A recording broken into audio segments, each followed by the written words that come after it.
सबसे बड़ी खबर से। छोटे शहर की बड़ी कहानियां। हमने वो देखा जो अनकहा है। अब खबर आपकी उंगलियों पर। खबरों से परे, हर खबर पर हमारा नजरिया। इंडिया टाउन न्यूज, भारत की बात। जनता की आवाज, हमारी मुहिम।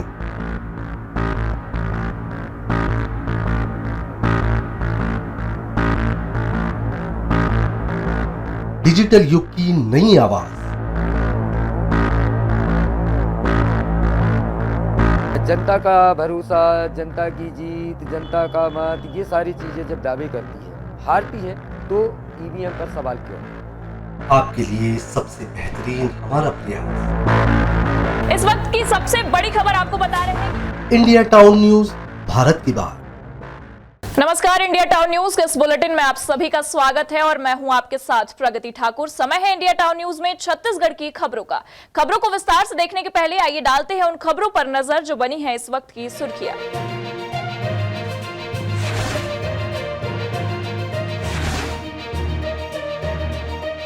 पूर्व मुख्यमंत्री पहुंचे अपने विधानसभा क्षेत्र, गुरु घासीदास को किया नमन। भूपेश ने कहा, आज भी प्रासंगिक है बाबा, राजनीति के सवालों पर भाजपा को घेरा।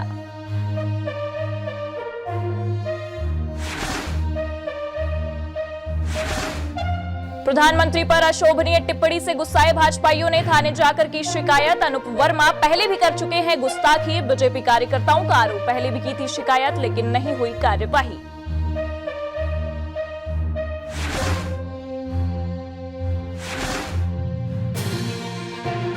सरगुजा में पकड़ाई 40 टन अवैध लकड़ी, उत्तराखंड ले जाने की थी तैयारी। वन विभाग ने मुखबिर की सूचना पर दबिश देकर बरामद किए नीलगिरी के गोले, 2.5 लाख से ज्यादा कीमत।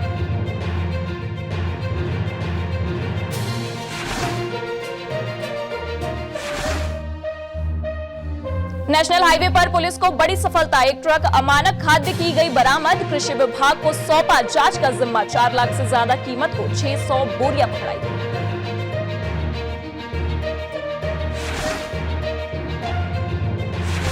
और अब खबरें विस्तार से। बाबा गुरु घासीदास जी की 267वीं जयंती के समारोह में भिलाई के सेक्टर 6 सतनाम भवन पहुंचे पूर्व मुख्यमंत्री भूपेश बघेल, जहां समाज के लोगों ने उनका भव्य स्वागत किया। पूर्व मुख्यमंत्री भूपेश बघेल ने सर्वप्रथम बाबा गुरु घासीदास जी की पूजा अर्चना कर लोगों को शुभकामनाएं दी। पूर्व मुख्यमंत्री भूपेश बघेल ने कहा कि गुरु घासीदास जी की जयंती प्रदेश में हर्ष उल्लास के साथ मनाई जाती है। ऐसा नहीं लग रहा है कि 200 साल पहले उन्होंने संदेश दिए हो, ऐसा लग रहा है कि आज ही दिया हो। उन्होंने कहा कि 18वीं सदी में देश के सामाजिक भेदभाव एवं छुआछूत की भावना चरम पर थी। समाज में ऊंच नीच की भावना गहराई तक जड़ जमाई थी। ऐसे हालात में बाबा गुरु घासीदास जी का अवतरण हुआ। उन्होंने मनखे एक समान का उपदेश देकर सामाजिक समरसता का सूत्रपात किया।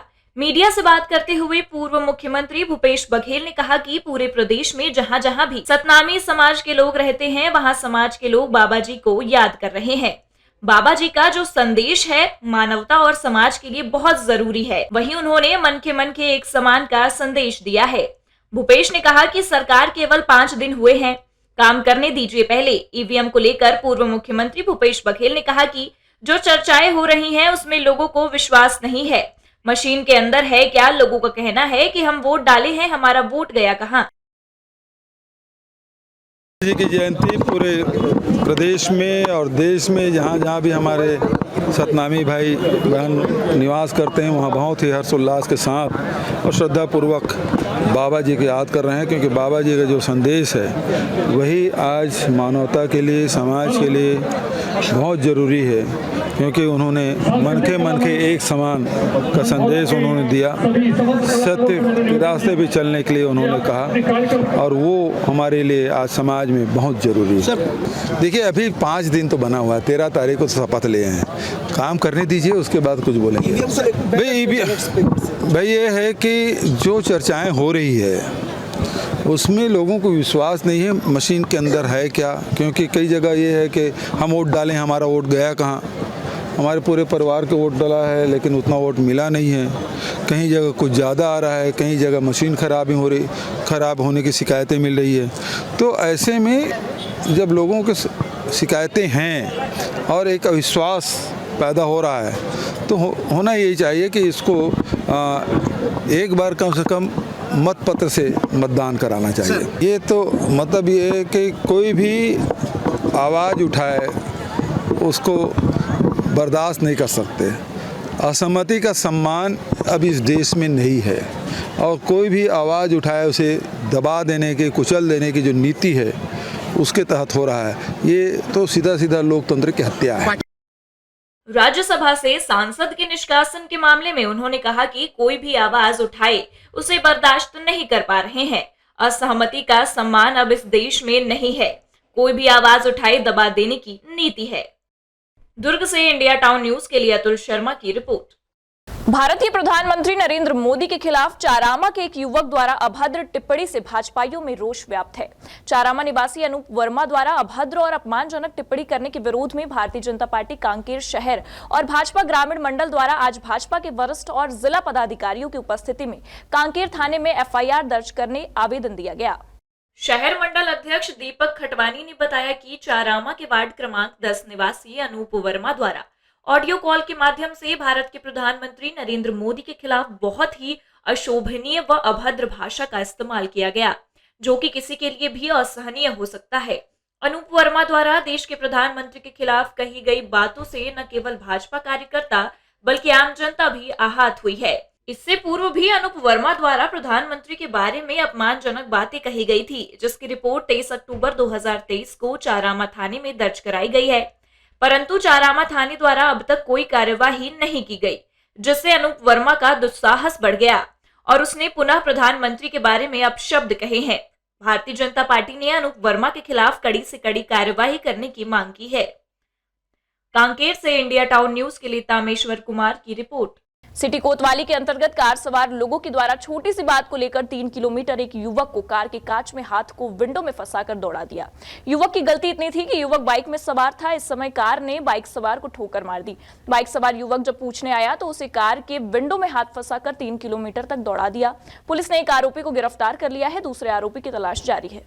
दुर्ग में एक स्विफ्ट कार सवार जिसकी गाड़ी रायपुर पासिंग थी, उसने पटेल चौक में एक बाइक सवार लड़के को पहले टक्कर मारी। जब युवक उनके पास बात करने गया तो उसके हाथ को कांच में फंसा के उसको लटकाकर 3 किलोमीटर दूर तक वैसे ही लेकर गए और उसको दीवार से रगड़कर मारकर गिराने की कोशिश भी की गई। उसके बाद गाड़ी को अमर हाइट्स सोसाइटी नदी रोड में ले गए। वहां से उन्हें भागने का रास्ता नहीं मिला तो युवक को छोड़कर फरार हो गए। कार में सवार लोगों को आसपास के लोगों की मदद से पकड़ा गया। घटना की जानकारी सिटी कोतवाली थाना में दी गई। पुलिस ने एक आरोपी को गिरफ्तार कर लिया है। एक आरोपी अभी भी फरार है, उसकी तलाश की जा रही है। एक शिकायत आई थी कि एक लड़के को कार में घुमाया जा रहा है। जब उस पर जानकारी ली गई और पतासाजी किया गया तो पता चला कि रायपुर की एक कार थी जो एक लड़के को एक्सीडेंट कर दी थी। एक्सीडेंट करने के पश्चात जब वो लड़का उससे बात करने गया तो उसके हाथ को पकड़कर कार में लटकाकर कुछ दूर तक घसीटा गया, जिस पर त्वरित कार्रवाई करते हुए हमारी टीम ने उनको गिरफ्तार कर लिया है। जो वो था ड्राइवर था वो फरार है। बाकी एक जो आरोपी था वो पकड़ में आ गया है। दुर्ग से इंडिया टाउन न्यूज के लिए अतुल शर्मा की रिपोर्ट। भिलाई नगर थाना क्षेत्र के रुंगटा इंजीनियरिंग कॉलेज के बीकॉम फर्स्ट ईयर के छात्र मोहित मेहता ने कमरे में फांसी लगाकर आत्महत्या कर ली। 2 दिन पहले ही वह अपने घर राजस्थान से लौटा था। हालांकि मौके पर कोई सुसाइड नोट नहीं मिला है। फिलहाल पुलिस पूरे मामले की जांच कर रही है। भिलाई नगर टीआई मनोज प्रजापति ने बताया कि मोहित मेहता मूलतः हरियाणा के हिसार का रहने वाला था। वो भिलाई के तालपुरी के परिजात कॉलोनी में किराए से कमरा लेकर रह रहा था, जो खर्च चलाने के लिए पार्ट टाइम जॉब भी किया करता था। साथ ही एक अन्य साथी के साथ वह रूम शेयर कर रहा था, जिसने किसी कारण से फांसी का फंदा लगाकर आत्महत्या कर ली। पुलिस पूरे मामले की जाँच कर रही है। मामला तालपुरी परिजात कॉलोनी का है। लड़का मोहित मेहता 19 वर्ष का है, जो कि रुंगटा कॉलेज में बीकॉम की पढ़ाई करता था और पार्ट टाइम जॉब करता था रिसाली में। कल वो सुबह उसका दोस्त 10 बजे से निकला हुआ था। रात में जब आया तो 11 बजे तो देखा कि अंदर से दरवाज़ा बंद था। दोस्तों को बुला के पीछे से दरवाज़ा खोल के देखा तो अंदर फांसी लगाया हुआ था। लड़का हरियाणा हिसार का रहने वाला है। भिलाई से इंडिया टाउन न्यूज के लिए सोमनाथ साहू की रिपोर्ट। बिलासपुर सिविल लाइन थाना प्रभारी प्रदीप आर्य को मुखबिर से सूचना मिली कि इमलीपारा रोड बजरंगबली मंदिर के पास एक व्यक्ति स्कूटी गाड़ी में बड़ी मात्रा में शराब लेकर जा रहा है, जिसकी सूचना थाना प्रभारी ने उच्च अधिकारियों को दी। उच्च अधिकारी से मार्गदर्शन प्राप्त कर थाना प्रभारी ने टीम बनाकर आरोपी युवक आयुष शर्मा को घेराबंदी कर शराब के साथ रंगे हाथ गिरफ्तार किया। आरोपी के कब्जे से सिविल लाइन पुलिस ने 11 बोतल अंग्रेजी शराब, 5 नग बियर की बोतल जब्त की है। आरोपी को गिरफ्तार कर सिविल लाइन पुलिस अग्रिम कार्यवाही कर रही है। मुखबिर से सूचना मिली थी कि एक अज्ञात व्यक्ति जो इमलीपारा की तरफ से करीब भारी मात्रा में अंग्रेजी शराब लेकर जा रहा है। एक टीम बनाकर तत्काल इमलीपारा की ओर रवाना की गई, जो बजरंगबली मंदिर के पास एक गाड़ी जो स्कूटर थी उसको रोककर पूछताछ की गई, जिसमें 15 बोतल शराब पाई गई। बिलासपुर से इंडिया टाउन न्यूज के लिए संतोष मिश्रा की रिपोर्ट। बलौदाबाजार जिले के कसडोल नगर में संत शिरोमणि गुरु घासीदास बाबा जी की 267वीं जयंती बड़ी धूमधाम से मनाई गई। सतनामी कर्मचारी कल्याण समिति के तत्वाधान में प्रतिवर्ष की भांति इस वर्ष भी कार्यक्रम का आयोजन रखा गया था, जिसमें कार्यक्रम की शुरुआत हड़हापारा चौक से बाजार चौक होते हुए गुरु घासीदास चौक तक भव्य शोभा यात्रा निकाली गई, जिसके बाद बाबा गुरु घासीदास जी की आरती करते हुए जैत खाम में पालो चढ़ाया गया। इस दौरान संत शिरोमणि बाबा गुरु घासीदास जयंती कार्यक्रम में पंथी नृत्य का आयोजन भी किया गया। दूर दराज से आए हुए लोगों के लिए भंडारा की व्यवस्था रखी गई थी, जिसमें भारी संख्या में क्षेत्र के सतनामी समाज सहित अन्य समाज के लोग पहुंचे हुए थे। 18 दिसंबर गुरु पर्व गुरु घासीदास जी की जन्म जयंती के अवसर पर प्रतिवर्ष सतनामी कर्मचारी कल्याण समिति कसडोल एवं सतनामी समाज कसडोल के तत्वावधान में हम लोग प्रतिवर्ष जयंती मनाते आ रहे हैं और इस वर्ष भी आज हर्ष और उल्लास के साथ जयंती का कार्यक्रम आयोजित किए हैं। उद्देश्य मेन ये रहता है कि हम सब समाज के लोग एकत्र रहें और भाईचारे की भावना से रहें, और हमारा ये उद्देश्य भी है कि हम बाबा जी के जो संदेश हैं उनको जन जन तक पहुँचाएँ।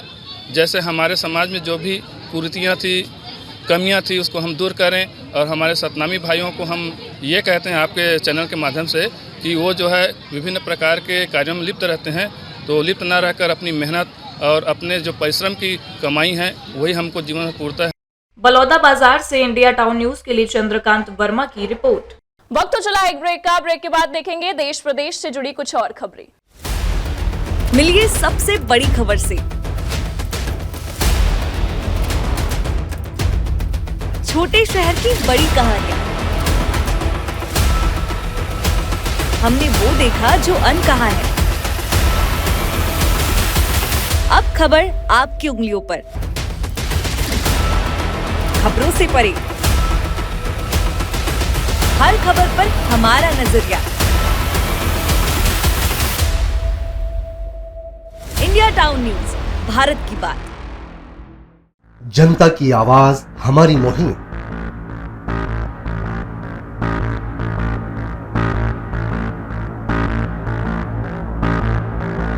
डिजिटल युग की नई आवाज। जनता का भरोसा, जनता की जीत, जनता का मत, ये सारी चीजें जब दावे करती है, हारती है, तो ईवीएम पर सवाल क्यों? आपके लिए सबसे बेहतरीन हमारा प्रयास। इस वक्त की सबसे बड़ी खबर आपको बता रहे हैं। इंडिया टाउन न्यूज, भारत की बात। ब्रेक के बाद आप सभी का स्वागत है।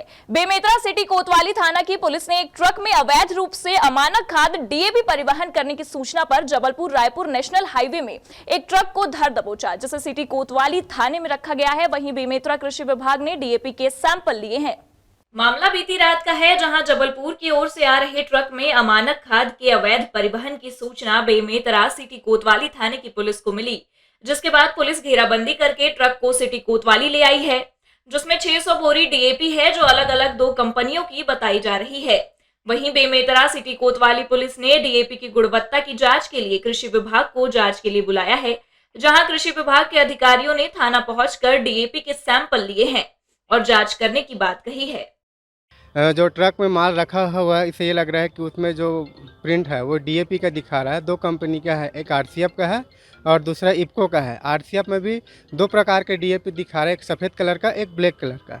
उसी प्रकार से इफ्को में एक कलर का दिखा रहा है। इस संबंध में हमको थाना प्रभारी बेमेतरा से एक लेटर मिला है, जिसके माध्यम से उसमें परीक्षण का रिपोर्ट से अवगत कराने के लिए कहा गया है, जिसमें हम लोग अभी मतलब आरसीएफ का 2 डीएपी दिखा रहा है और इफ्को का एक, उसका हम लोग अभी सैंपल ले रहे हैं। वहीं बेमेतरा एसडीओपी मनोज कुमार तिर्की ने कहा कि वाहन में 600 बोरी डीएपी है, जो करीब 4 से 5 लाख रुपए की है। आगे की कार्यवाही जारी है। पुलिस को सूचना मिली कि एक ट्रक मध्य प्रदेश की ओर से आ रही है, जिसमें नकली खाद परिवहन किया जा रहा है, जिसे संदेह के आधार पर रोका गया है और कृषि विभाग के अधिकारियों को बुला करके कृषि विभाग के अधिकारियों के द्वारा इसका खाद का सैंपल लिया गया है। लैब से जैसी परीक्षण रिपोर्ट आती है, इसके बाद उसमें अग्रिम वैधानिक कार्रवाई की जाएगी। लगभग ये 600 बोरी है और अनुमानित रेट इसका 4 से 5 लाख रुपए हो सकता है। बेमेतरा से इंडिया टाउन न्यूज के लिए अंकुर तिवारी की रिपोर्ट। नगर में ऐतिहासिक आयोजनों की श्रृंखला में एक और ऐतिहासिक आयोजन ने अपना स्थान बनाया है और जिसके प्रेरणा प्रवक्ता और प्रमुख आचार्य नरेंद्र नयन शास्त्री चाय वाले बाबा बने हैं, जो पहचान के मुताबिक दान में प्राप्त संपूर्ण धनराशि, अनाज, सामान, कपड़े, गहने आदि को नगर की 2 गरीब कन्याओं के विवाह के लिए दान करते हुए अपने अगले श्रीमद् भागवत कथा के अगले पड़ाव मोआ रायपुर के लिए प्रस्थान कर गए। छुईखदान रियासत प्रांगण में राज परिवार द्वारा आयोजित श्रीमद् भागवत कथा सत्संग ज्ञान यज्ञ सप्ताह का समापन हुआ, जिसके प्रमुख वक्ता राज परिवार के गुरु आचार्य नरेंद्र नयन शास्त्री रहे, जिन्होंने पूर्व की तरह इस बार भी भागवत कथा पर प्राप्त संपूर्ण चढ़ोतरी को नगर की 2 निर्धन कन्याओं के विवाह पर सबके समक्ष दान कर दिया। यही कारण है कि अपने प्रथम दिवस से ही भव्य ऐतिहासिक शोभा यात्रा से लेकर अंतिम दान दिवस तक यह आयोजन श्रद्धालुओं को पंडाल तक आने, भजन कीर्तन, कथा श्रवण, आरती, सेवा करने पर विवश कर दिया। प्रतिदिन अंतिम आरती तक ठहरने वाले भक्तों के लिए भोजन की व्यवस्था परिवार की ओर से की गई थी। छुईखदान से इंडिया टाउन न्यूज के लिए करण सिंह ठाकुर की रिपोर्ट। गंडई नगर में उच्च शिक्षा विभाग छत्तीसगढ़ शासन के तत्वाधान में सेक्टर स्तरीय खो-खो पुरुष प्रतियोगिता का आयोजन स्वर्गीय देवी प्रसाद चौबे शासकीय महाविद्यालय गंडई में हुआ। प्रतियोगिता में आयोजक शासकीय महाविद्यालय गंडई सहित कुल 11 टीमों ने भाग लिया। प्रथम सेमीफाइनल मैच गंडई महाविद्यालय और दिग्विजय महाविद्यालय राजनांदगांव के बीच खेला गया, जिसमें दिग्विजय महाविद्यालय विजेता रही। दूसरा सेमीफाइनल मैच डोंगरगांव और अंबागढ़ चौकी के बीच हुआ, जिसमें डोंगरगांव विजेता रही। फाइनल मैच दिग्विजय महाविद्यालय राजनांदगांव और डोंगरगांव के बीच हुआ, जिसमें शानदार प्रदर्शन करते हुए डोंगरगांव ने बाजी मारी। सब राज्य खुश है? तेरे को क्या लगता था कि नहीं लौटेंगे? गलत। जब तक तोड़ेंगे नहीं तब तक छोड़ेंगे। अरे भेड़ की हाहाकार के बदले शेर की एक दहाड़ है प्यारे। दंगल दंगल। कार्यक्रम की अध्यक्षता प्राचार्य डॉक्टर NS वर्मा ने किया एवं विशिष्ट अतिथि छुईखदान महाविद्यालय प्राचार्य डॉक्टर जयती श्रीवास्तव की। 11 टीमें भाग ली। कहाँ से इसमें आई हैं कवर्धा से है, गोल्ला से है, छुईखदान से है, सालेवाड़ा कॉलेज है, दिग्विजय महाविद्यालय राजनांदगांव है, अंबागढ़ चौकी है, डोंगरगढ़ है, डोंगरगांव है, चिल्हाटी कॉलेज है, अंबागढ़ चौकी है। इस प्रकार इसका राज्य स्तरीय टूर्नामेंट बागबारा महाविद्यालय में होगा। कार्यक्रम को सफल बनाने में अरुण चौधरी क्रीड़ा अधिकारी दिग्विजय महाविद्यालय राजनांदगांव और खेलन मोहले क्रीड़ा अधिकारी शास्त्र स्नातक महाविद्यालय कवर्धा की अहम भूमिका रही। प्राचार्य ने विजेता और उप विजेता टीम के खिलाड़ियों को स्मृति चिन्ह और पुष्प गुच्छ से सम्मानित किया। आगामी 20 एवं 21 दिसंबर को राज्य स्तरीय खो-खो पुरुष प्रतियोगिता का आयोजन शासकीय खेमराज लक्ष्मीचंद कला एवं वाणिज्य महाविद्यालय बागबहरा जिला महासमुंद में आयोजित होगा। एक बात हमेशा याद रखना बेटा, अगर सिल्वर जीती तो आज नहीं तो कल लोग तन्ने भूल जाएंगे। गोल्ड जीती तो मिसाल बन जाएगी और मिसालें दी जाती हैं बेटा, भूली नहीं जाती। गंडई से इंडिया टाउन न्यूज के लिए रत्नेश कुलदीप की रिपोर्ट। नए साल मनाने आने वाले पर्यटक अब मिनी नियाग्रा जलप्रपात के नजदीक सेल्फी नहीं ले पाएंगे। जी हां, पर्यटन स्थलों में हो रहे हादसे को देखते हुए बस्तर पुलिस ने इस बार बाहर से आने वाले पर्यटकों को वाटरफॉल के नजदीक जाने की पाबंदी लगा दी है और जलप्रपात के पास फोटो या सेल्फी लेने की मनाही भी कर दी है। बस्तर पुलिस द्वारा स्थानीय लोगों की जल्द बैठक कर सभी सुरक्षा के मापदंडों का पालन करने के निर्देश जारी किए जाएंगे और जलप्रपात के पास सुरक्षा के जवानों को तैनात भी किया जाएगा। जलप्रपात के पास फेंसिंग तार से घेराबंदी भी कर दी गई है ताकि कोई भी पर्यटक पास ना जा सके और हादसा ना हो सके। बता दें कि छत्तीसगढ़ का मिनी नियाग्रा कहे जाने वाले चित्रकोट वाटरफॉल को देखने बाहर से काफी संख्या में पर्यटकों की भीड़ जुटती है और नए साल मनाने को लेकर भी बड़ी संख्या में दूर दराज से पर्यटक चित्रकोट वाटरफॉल पहुंचते हैं। ऐसे में पर्यटकों की सुरक्षा को ध्यान में रखते हुए बस्तर पुलिस ने आने वाले सभी पर्यटकों से अपील भी की है कि जलप्रपात के नजदीक न जाए और साफ सफाई, पार्किंग सहित अन्य विषयों का ख्याल रखते हुए नए साल को मनाए। वहीं मामले को लेकर एडिशनल एसपी ने कहा कि बस्तर पुलिस बाहर व अन्य प्रदेशों से आने वाले पर्यटकों का अभिनंदन करती है और पर्यटन स्थलों में स्वच्छता और अपनी सुरक्षा का भी ध्यान रखने की अपील भी की। पर्यटकों की सुरक्षा के लिए सबसे पहले तो वहाँ की जो नगर पंचायत है उनसे थाना प्रभारी, एसडीएम और पर्यटन विभाग के द्वारा शीघ्र ही एक मीटिंग ली जाने वाली है, जिसमें सुरक्षा के जितने मापदंड हैं, किस प्रकार से पार्किंग नियमित तरह से करा सकते हैं, पेट्रोलिंग किस प्रकार से करा सकते हैं और चिकित्सा सुविधा भी मुहैया कराने हेतु अभी इस संबंध में मीटिंग आहूत जल्द ही की जाएगी। और नए साल में जो वहाँ सैलानी आने वाले हैं उनकी सुरक्षा के लिए पुख्ता इंतजाम उठाए जाएंगे और नए साल में जितने भी सैलानी आने वाले हैं उनसे पुलिस विभाग का एक अपील है कि उक्त स्थल पर ना ही कूड़ा कचरा फेंकें, बेतरतीब रूप से वाहन खड़ी ना करें और ना ही शराब का सेवन करके वहां पर जाएं, क्योंकि वह थोड़ा स्टिफी फिसलने वाला इलाका है। हो सकता है कि नशे में है और आपको कोई दुर्घटना कारित हो जाए। जगदलपुर से इंडिया टाउन न्यूज के लिए बासुकी ठाकुर की रिपोर्ट। सरगुजा जिले में वन विभाग ने लकड़ी तस्करों पर बड़ी कार्रवाई करते हुए 40 टन अवैध नीलगिरी का गोला 2 ट्रकों में लोड बतौली सम्राट पेट्रोल पंप के समीप पकड़ा, जिसकी अनुमानित कीमत 2.5 लाख रुपए बताई जा रही है। अवैध जब्त 40 टन नीलगिरी लकड़ी के संबंध में दोनों ट्रक चालकों के पास कोई वैध दस्तावेज उपलब्ध नहीं थे। वाहन चालकों के पास एसडीएम तहसीलदार का अनुमति प्रमाण पत्र भी नहीं था, न ही ग्राम पंचायत द्वारा अनापत्ति प्रमाण पत्र वाहन चालकों के पास उपलब्ध था, जिसे सीतापुर वन विभाग के रेंजर विजय तिवारी की अनुवाई में वन विभाग वनपाल बतौली के राजेश बड़ाडे, वन रक्षक जयपाल लकड़ा देवेंद्र सिंह के द्वारा बतौली सम्राट पेट्रोल पंप के पास दोनों ट्रकों को पकड़कर लकड़ी सहित जब्त किया गया है। जब्त लकड़ी और ट्रक को सीतापुर वन विभाग में रखा गया है। इस संबंध में सीतापुर वन परिक्षेत्र अधिकारी विजय तिवारी ने बताया कि बतौली के ग्राम पंचायत टेड़गा से 2 ट्रक में लोड कर नीलगिरी की 40 टन लकड़ी उत्तराखंड के शहजाद इंटरप्राइजेज लकड़ी मिल जसपुर ले जाई जा रही थी, जिसकी अनुमानित कीमत 2.5 लाख रुपए है, जिसका वह दस्तावेज नहीं होने पर ट्रक सहित लकड़ी को जब्त कर कार्रवाई की गई है। लकड़ी तस्करों द्वारा हाइड्रा वाहन से 2 दिनों में ट्रक में लकड़ी को लोड किया गया था। आगे की कार्रवाई हेतु वन विभाग द्वारा जांच की जा रही है। सरगुजा से इंडिया टाउन न्यूज के लिए प्रदीप मिश्रा की रिपोर्ट। ये थी अब तक की खबरें। अब मुझे दीजिए इजाजत, लेकिन आप अपने पसंदीदा न्यूज चैनल को लाइक, शेयर और कमेंट्स करना ना भूलें। साथ ही पल पल की खबरों और मनोरंजन के साथ ही देश प्रदेश की जानकारियों के लिए आप जुड़े रहिए इंडिया टाउन न्यूज के साथ। नमस्कार। मिलिए सबसे बड़ी खबर से। छोटे शहर की बड़ी कहानियां, हमने वो देखा जो अनकहा है। अब खबर आपकी उंगलियों पर, खबरों से परे, हर खबर पर हमारा नजरिया। इंडिया टाउन न्यूज, भारत की बात।